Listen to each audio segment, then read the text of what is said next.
Donc pour dériver, on va utiliser la formule u sur v' égale u'v moins uv' sur v carré, avec u de x égale x, enfin pour cette partie-là, v de x égale e de x, donc u' de x égale 1, et v' de x égale e de x.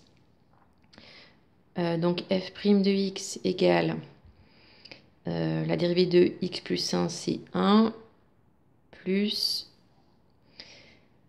et donc u'v, donc 1 fois e de x, ça fait e de x, moins uv', donc x e de x sur v carré, donc e de x au carré, égale à 1 plus, donc là je vais séparer, donc e de x sur, et ça fait e de 2x, puisqu'on multiplie x fois 2, moins x, e de x sur e de 2x, c'est égal à 1, plus, donc là je peux calculer, quand on a un quotient avec la même, de puissance avec la même base, on fait ça moins ça, donc e puissance x moins 2x, ça fait moins x e de x moins 2x, donc moins x. Ensuite, on nous demande de factoriser par e de moins x, parce qu'il faut retrouver e de moins x g de x. Donc si je factorise par e de moins x, ben, je redivise tout par e de moins x. Donc ça fait 1 sur e de moins x, parce qu'on redivise dans la parenthèse par ce par quoi on a factorisé. Donc voilà, ça vient ici, donc on obtient 1. Et ça vient ici, donc moins x.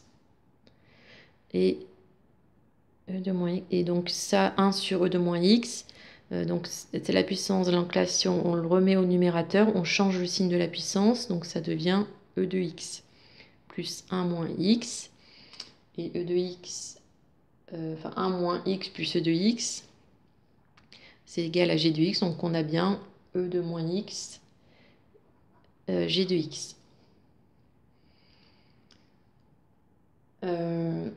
Du coup, en déduire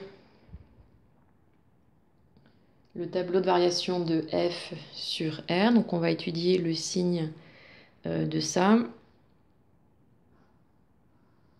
Donc x moins l'infini plus l'infini. Donc e de moins x est supérieur à 0 strictement pour tout x appartenant à R. G de x, on avait dit qu'il était aussi supérieur strictement à 0. Supérieur strictement à 0 pour tout x appartenant à R. Du coup, la dérivée f' est toujours strictement positive. Et donc, f est croissant.